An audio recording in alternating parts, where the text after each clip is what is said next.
Hello students, welcome to my channel. So இந்த வீடியோல பாத்தீங்க அப்படின்னா 10th 11th and 12th so ரொம்ப முக்கியமான ஒரு வீடியோ. பப்ளிக் எக்ஸாமுக்கு வந்து ரொம்ப கம்மியான நாள் தான் இருக்குது. இப்போ 11th and 12th இவங்க ரெண்டு பேரையும் எடுத்துக்கிட்டோம் அப்படின்னா கண்டிப்பாக வந்து ஒரு 15 days தான் இருக்குது. ஸோ இந்த 15 daysல பார்த்தீங்க அப்படின்னா 3 days ப்ராக்டிக்கல் எக்ஸாம் எழுதிடுவீங்க. ஒரு 3 to 5 days வரைக்கும் ப்ராக்டிக்கல் எக்ஸாம் வந்து நீங்கள் எழுதுவீங்க. ஸோ அது உங்கள் ஸ்கூலில் நடக்கிற டைம் டேபிளை பொறுத்து இருக்குது. ஸோ அப்போ ஃபைனலி உங்களுக்கு கிடைக்கிற டைம் அப்படிங்கிறப்போ ஒரு 10 days தான் இருக்கும் 11th and 12th. இதே 10th அப்படின்னு பார்த்தோம் அப்படின்னா பிப்ரவரி மந்த்தில் வந்து இங்கிட்ட ஒரு 20 days இருக்குன்னு வச்சுக்கோங்க. ஏன்னா செகண்ட் ரிவிஷன் எக்ஸாம் நிறையா நடக்கும். ஸோ அதனால ஒரு 20 days இருக்குது அப்படின்னு வச்சுக்கிறலாம். ப்ளஸ் உங்களுக்கும் ப்ராக்டிக்கல் எக்ஸாம்லாம் போகும். ஸோ அதனால 20 days தான். அண்ட் மார்ச் 26 எக்ஸாம் அங்கிட்ட ஒரு 25 days இருந்தாலும் கூட இவங்களுக்கு +1 +2 வந்து கிட்டத்தட்ட 24 வரைக்கும் எக்ஸாம் இருக்குன்னு நினைக்கிறேன். 25 வரைக்கும் எக்ஸாம் இருக்குது. அப்போ 25 வரைக்கும் எக்ஸாம் இருக்கு அப்படிங்கிறப்ப ஸோ கண்டிப்பாக பார்த்தீங்கன்னா அது ஃபுல்லாகவே ஆஃப் டே தான் நடக்கும். ஸோ அதனால உங்களுக்குமே வந்து சாலிடாக நீங்கள் வந்து ஃபுல் டேஸ் ஸ்கூல் போகிறதுனா ஒரு 20 to 25 days தான் இருக்கும். இதுதான் 11th 12th and 10th இன்னும் பப்ளிக் எக்ஸாமுக்கு உங்களுக்கு இருக்கிற டைம். இதே 11th 12th ரொம்ப கம்மி தான். ஸ்கூல் போகிற நாள் கிடையாது, இது அவங்களுக்கு இருக்கிற நாள் இது. ஆனால் உங்களுக்கு ஸ்கூல் போகிற நாள் 20 to 25 days இருக்குது 10th. ஓகே, இப்போ இந்த டேஸில் நீங்கள் இது வரைக்கும் படிக்கலை. ஓகே, நான் டெய்லி சொல்லிக்கிட்டு தான் இருக்கேன் இதே டைலாக்கை. பட் நீங்கள் அப்படி தான் பண்ணிக்கிட்டு இருக்கீங்க. வீடியோ பார்க்குறீங்க, படிக்க ஸ்டார்ட் பண்ணியிருக்கீங்களா அப்படின்னா அது எனக்கு தெரில. ஏன்னா நிறைய பேர் வந்து கமெண்ட் பண்ணுறீங்க கஷ்டமாக இருக்குது அப்படின்னு. என்ன கஷ்டமாக இருக்குது நான் சொல்கிறோம். நான் ஒரு பக்காவாக ஒரு 3 weeksக்கு வந்து என்னென்ன பண்ணணும் அப்படின்னு ஒரு ஸ்டடி பிளான் போட்டேன். நீங்கள் அதை பார்த்துருந்தீங்கன்னா கூட நல்லா படிச்சிருக்கலாம். அதை ஃபாலோ பண்ணால் கூட நல்ல மார்க் ஸ்கோர் பண்ண முடியும். அதுவும் இல்லையா, அட்லீஸ்ட் அந்த ஸ்டடி பிளான்லாம் தேவையில்லை. நீங்கள் என்னென்ன பண்ணணும் என்னென்ன பண்ணக்கூடாது அதுவும் ஒரு வீடியோ போட்டேன். நீங்கள் அதை ஃபாலோ பண்ணலாம். எதுவுமே தெரில எனக்கு. இப்போ நீங்கள் ஃபாலோ பண்ணுறீங்களா ஃபாலோ பண்ணலையா அப்படின்னு எனக்கு ஒன்றுமே புரியலை. ஸோ இந்த வீடியோக்கு லைக் பண்ணிவிட்டு கமெண்ட் செக்ஷனில் நீங்கள் எந்த அளவுக்கு போர்ஷன் வந்து கம்ப்ளீட் பண்ணியிருக்கீங்க, 50%, 60%, 70% இல்லை நான் எல்லாம் கம்ப்ளீட் பண்ணிட்டேன், புக் பேக் எல்லாம் புக் இன்சைட் தான் நான் படிக்கணும் அப்படின்னு இருக்கீங்களா, இல்லை நான் இப்போ தான் படிக்க ஸ்டார்ட் பண்ணியிருக்கேன் அந்த ஸ்டேஜில் இருக்கீங்களா, ஸோ உங்களுடைய ஸ்டேஜ் என்ன, நீங்கள் எந்த கேட்டகரியில் இப்போ இருக்கீங்க அப்படிங்கிறத கமெண்ட் பண்ணுங்கள். ஸோ அதுக்கேற்ற மாதிரி தான் நான் வந்து உங்களுக்கு வந்து வீடியோ அப்லோட் பண்ண முடியும். ஸோ மறக்காமல் வீடியோக்கு லைக் பண்ணிவிட்டு அதை கமெண்ட் பண்ணுங்கள் நீங்கள் எந்த அளவுக்கு படிச்சிருக்கீங்க அப்படின்னு. அண்ட் உங்களுக்கு எந்த சப்ஜெக்ட் ரொம்ப டிஃபிகல்ட்டாக ஃபீல் ஆகுது அப்படிங்கிறத கமெண்ட் பண்ணுங்கள். நான் அதை வந்து முடிஞ்ச அளவுக்கு என்னால் முடிஞ்ச அளவுக்கு வந்து நான் வந்து அதுக்கு ஏதாவது ட்ரை பண்ணுறேன். Important questions or study tips ஏதாவது கொடுக்கறதுக்கு ட்ரை பண்ணுறேன். அண்ட் டிஸ்கிரிப்ஷனில் வாட்ஸ்அப் குரூப் லிங்க் கொடுத்துருக்கேன், ஜாயின் பண்ணிக்கோங்க. அதில் நான் நிறைய இம்பார்ட்டன்ட் கொஸ்டின்ஸ்க்கான PDF லிங்க்லாம் ஷேர் பண்ணுவேன். ஸோ மஸ்ட் ஜாயின் பண்ணிக்கோங்க. ஓகே, நவ் இந்த வீடியோ நம்ம பார்க்க போகிறது என்ன பண்ணணும், அதாவது இந்த இருக்கிற கம்மியான டேஸ் தான் இருக்குது, இதில் நீங்கள் என்னென்னலாம் பண்ணணும். தயவு செஞ்சு இந்த வீடியோ இப்போ நீங்கள் பார்க்குறீங்களா, இல்லை நாளைக்கு பார்க்குறீங்களா, நாளானிக்கு பார்க்குறீங்களா, எப்போ ஒரு தடவை பார்ப்பீங்களா, பார்க்குற அன்னைக்கே நீங்கள் இதை நான் சொல்கிறதெல்லாம் ஃபாலோ பண்ண ஸ்டார்ட் பண்ணிடுங்க. ஏன்னா வந்து ரொம்ப இம்பார்ட்டன்ட். நமக்கு என்ன இருக்கிற டைம்ஸ் ரொம்ப கம்மி, ரொம்ப க்ரூஷியலான ஒரு டைம் தான் இருக்குது. ஸோ அந்த டயத்தில் நீங்கள் படிக்கிறது ஒவ்வொரு கொஸ்டினுமே வெரி இம்பார்ட்டன்ட் தான். ஸோ அதனால் வந்து கொஞ்சம் அதை வந்து பண்ணுங்கள். ஃபர்ஸ்ட் நீங்கள் பண்ண வேண்டியது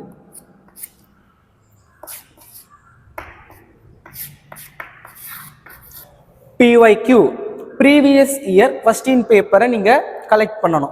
எங்கே கலெக்ட் பண்ணலாம்னா நான் வாட்ஸ்அப் குரூப்பில் லிங்க் ஷேர் பண்ணுறேன், இல்லாட்டி டிஸ்கிரிப்ஷனில் லிங்க் கொடுக்குறேன். பப்ளிக் எக்ஸாம் கொஸ்டின் பேப்பர்ஸ்லாம் இல்லை கூகுளில் போய் நீங்கள் சர்ச் பண்ணாவே நீங்கள் டவுன்லோட் பண்ணிக்கலாம்.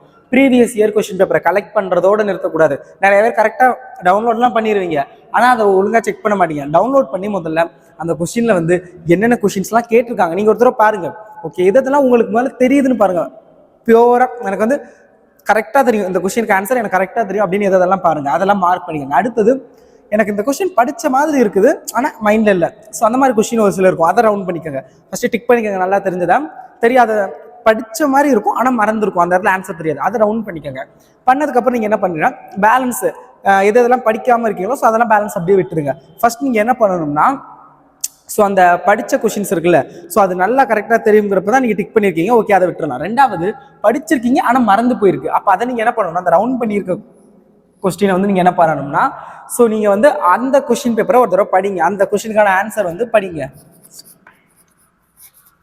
ஏன் சொல்கிறேன் அப்படின்னா நீங்கள் ஆல்ரெடி படித்தது தான், அது மறந்துருச்சு, அந்த நேரத்தில் மறந்துருச்சு, அவ்வளோதான். ஸோ அப்போ நீங்கள் அந்த படித்ததை வந்து ஒரு தடவை திரும்பி படிச்சிங்க அப்படின்னா கண்டிப்பாக டெஃபினெட்லி ரீகால் ஆகும். அது நல்லா மைண்டில் ஸ்டோர் ஆகிற அளவுக்கு எக்ஸாமுக்கு ஒரு நாளைக்கு முன்னாடி தான் நான் திருப்பி பார்ப்பேன், ஆனால் எனக்கு மைண்டில் இருக்கணும், அந்த அளவுக்கு நீங்கள் வந்து மெமரி பண்ணி வச்சுக்கோங்க. அதை மூணாவது நீங்கள் என்ன, இது வந்து ஒரு கொஸ்டின் பேப்பர் இல்லை, அட்லீஸ்ட் அட்லீஸ்ட் 3 இயர் கொஷின் பேப்பராவது நீங்கள் வந்து லாஸ்ட் 3 இயர்ஸோட கொஷின் பேப்பராவது கலெக்ட் பண்ணணும். முடிஞ்சது அப்படின்னா 3 years public question paper plus இந்த வருஷம் நடந்த half yearly question paper plus இந்த வருஷம் நடந்த ரிவிஷன் கொஷின் பேப்பர், ஏதாவது ஒரு revision, first revision or second revision, இந்த 5 கொஷின் பேப்பரையும் சேர்த்து நீங்கள் வந்து பார்க்கலாம். ஓகேங்களா? ஸோ இந்த 5 கொஷின் பேப்பர் முதல்ல கொஷின் பேப்பர் எல்லாத்தையும் எடுத்துக்கிட்டு அதை மார்க் பண்ணி வச்சுக்கோங்க. மார்க் பண்ணிட்டு அந்த ரவுண்ட் போட்டு சொன்னேன்ல, அதாவது படித்தது மறந்துருச்சு, அதை வந்து நல்லா படிங்க. படித்ததுக்கு அப்புறம் எல்லா சப்ஜெக்ட்டுக்கும் அதே தான் சொல்கிறேன், ஒரு சப்ஜெக்ட்டுக்கு இல்லை எல்லா சப்ஜெக்ட்டுக்கும் இதே மெத்தட் தான் ஃபாலோ பண்ணணும். ஃபாலோ பண்ணிவிட்டு ஃபைனலி நீங்கள் என்ன பண்ணணும், நான் இது வரைக்கும் இந்த கொஷின் படித்ததே இல்லை, இந்த கொஷின் இந்த மாதிரி ஒரு கொஷின் பார்த்த ஞாபகம் கூட இல்லை அப்படிங்கிற கொஷின்ஸை அதுக்கப்புறம் கொஞ்சம் நல்லா டைம் எடுத்து அதை வந்து நல்லா படிங்க. ஸோ இதுதான் நீங்கள் ஃபஸ்ட்டு பண்ணணும். ஃபஸ்ட்டு இந்த ப்ரீவியஸ் இயர் கொஷின்ஸை வந்து நீங்கள் வந்து கம்ப்ளீட் பண்ணணும். ஓகே, இதுதான் first step. Second thing, what you do, என்ன பண்ணணும் அப்படின்னு கேட்டிங்கன்னா, இம்பார்ட்டன்ட் கொஸ்டின்ஸ். நான் வந்து யூடியூப் சேனலில், என்னுடைய கல்விமெய் சேனலில் வந்து ஒவ்வொரு சப்ஜெக்ட்டுக்கும் each standard 11th 12th and 10th I think I almost complete 11th standard subject important questions and I almost uploaded 10th standard important questions, expert English and இங்கே வந்து expert biology, commerce and CS upload பண்ணிட்டு CA upload பண்ணல, computer application and economics இந்த சப்ஜெக்ட்லாம் upload பண்ணல. 12th பார்த்தீங்க அப்படின்னா நான் வந்து அப்லோட் பண்ணது தான் கம்மி. Tamil, English, physics, chemistry, I think biology இந்த சப்ஜெக்ட் தான் அப்லோட் பண்ணியிருக்கேன். நான் அப்லோட் பண்ணாதது கம்ப்யூட்டர் சயின்ஸ் அப்லோட் பண்ணல, மேத்தமேட்டிக்ஸ் அப்லோட் பண்ணல, இந்த 2 main subject and commerce upload பண்ணல. இது நான் அடுத்து இப்போ நான் சொன்ன சப்ஜெக்ட்லாம் அப்லோட் பண்ணிட்டேன். ஸோ அதெல்லாம் நல்லா படிங்க. தென் அப்லோட் பண்ணுறது ஐ திங்க் இந்த வீக் எண்டுக்குள்ள, இந்த சண்டேக்குள்ளே பார்த்தீங்க அப்படின்னா, இந்த சண்டேக்குள்ளே நான் வந்து எல்லாத்தையுமே நான் இப்போ எதெல்லாம் அப்லோட் பண்ணலையோ அது எல்லாத்தையும் மேக்ஸிமம் நான் அப்லோட் பண்ண ட்ரை பண்ணுறேன், அப்லோட் பண்ணிடுறேன். ஸோ ஒரு சில வீடியோஸ்லாம் ரெடி பண்ணியிருக்குது, பட் அப்லோட் பண்ணாமல் விட்டுட்டேன், சாரி. ஸோ நான் இந்த வீக்கெண்டுக்குள்ளே எல்லா வீடியோ நான் வந்து ரெடி பண்ணி அப்லோட் பண்ணிடுறேன். ஓகேங்களா? ரெடி பண்ண வீடியோவையும் அப்லோட் பண்ணிடுறேன். இம்பார்ட்டன்ட் கொஸ்டின்ஸை நல்லா படிங்க.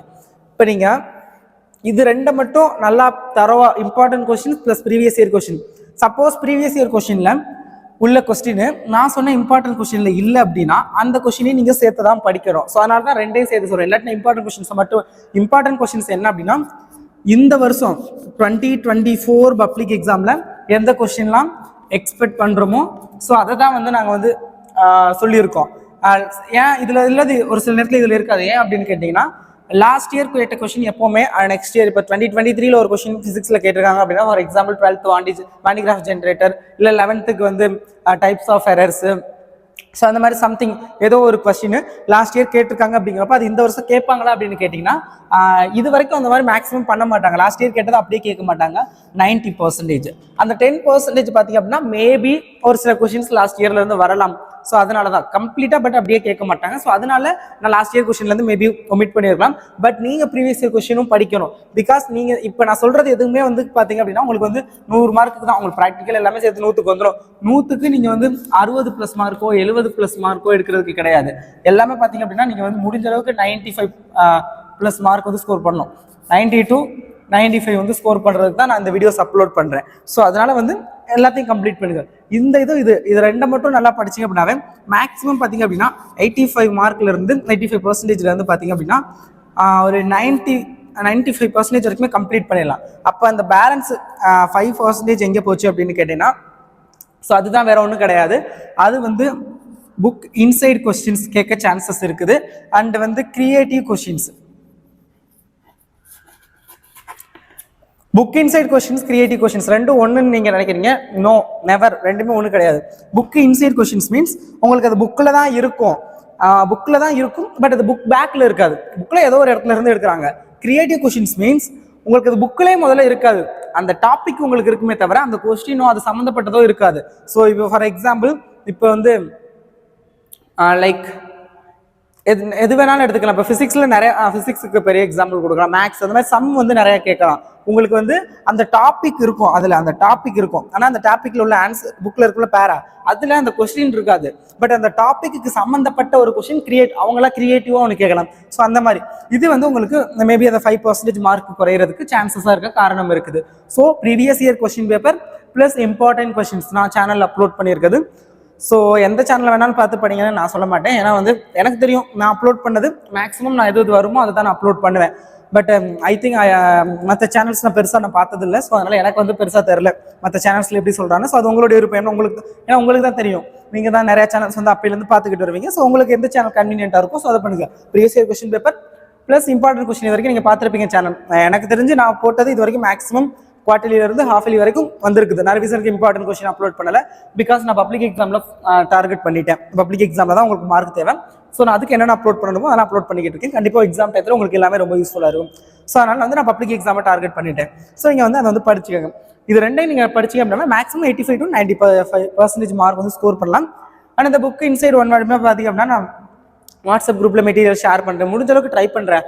I try to share the book inside questions in WhatsApp channel. Okay. And next நீங்கள் வேறு என்ன சொல்லணும்னு நினச்சேன். இதுதான். அண்டு சில கொஸ்டின்ஸ் நிறைய பேர் கேட்டிருந்தீங்க. எக்ஸாம் நினச்சி பயமாக இருக்குது, படிக்கவே முடியலை, ரொம்ப ரொம்ப பயமாக இருக்குது அப்படின்னு மாதிரி. ஸோ ஃபர்ஸ்ட் ஆஃப் ஆல் வந்து மோட்டு பதிலு டைலாக் தான், டோன்ட் ஃபியர் சிங்கம் இஸ் ஹியருங்கிற மாதிரி, don't fear Krishna is here. So அந்த மாதிரி தான் நீங்கள் வந்து பயப்படாதீங்க. பிகாஸ் வந்து பயப்படுறதுக்கு ஒன்றுமே கிடையாது. இப்போலாம் நீங்கள் வந்து பாஸ் மார்க் வந்து நீங்கள் பயப்படுற ஸ்டூடெண்ட்ஸ் எதுக்கு பயப்படுறீங்க? மேக்ஸிமம் ஃபெயில் ஆயிடுவேன், நான் ஒன்றுமே படிக்கல அப்படின்னு தான் பயப்படுறீங்க.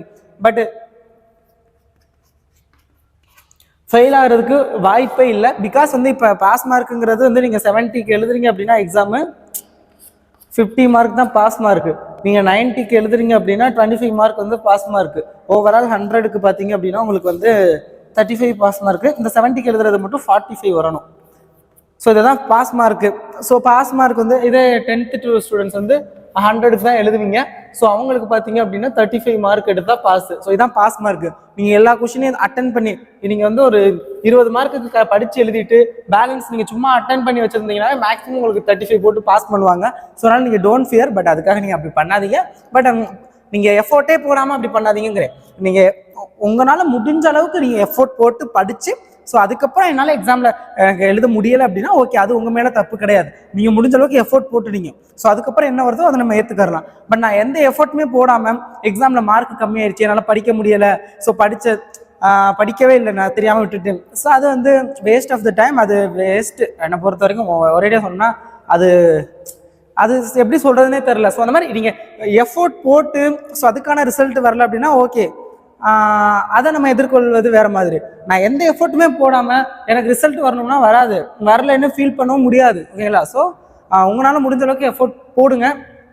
ஏன்னா நீங்கள் இன்னும் எக்ஸாம் ஐ திங்க் ஒரு 30 to 40 days தான். ஏன்னா சார் இப்போ தான் 10 நாள் சொல்லுங்க, 30 to 40 daysனா ஓவரால் எக்ஸாமு, ப்ராக்டிக்கல் எக்ஸாமு, நீங்கள் பப்ளிக் எக்ஸாம் எழுத போகிற நாள் எல்லாத்தையும் சேர்த்து ஒரு 30 to 40 days நீங்கள் வந்து ஒரு சின்ன ஹார்ட் ஒர்க் பண்ண போகிறீங்க, இல்லை ஸ்மார்ட் ஒர்க் ஏதோ ஒன்று நீங்கள் பண்ண போகிறீங்க. ஸோ அவ்வளோதான். ஸோ அதுக்கப்புறம் வந்து நீங்கள் என்ஜாய் தான் பண்ண போகிறீங்க. ஸோ அதனால் வந்து என்ஜாய் பண்ணுங்கள். அட் த சேம் டைம் கொஞ்சமாவது எஃபோர்ட் போட்டு படிக்க ட்ரை பண்ணுங்கள். நான் வீடியோவில் சொல்ல நினச்சதை மேக்ஸிமம் சொல்லிட்டேன். ஸோ நான் எதை மறந்தேன் அப்படின்னு எனக்கு தெரில.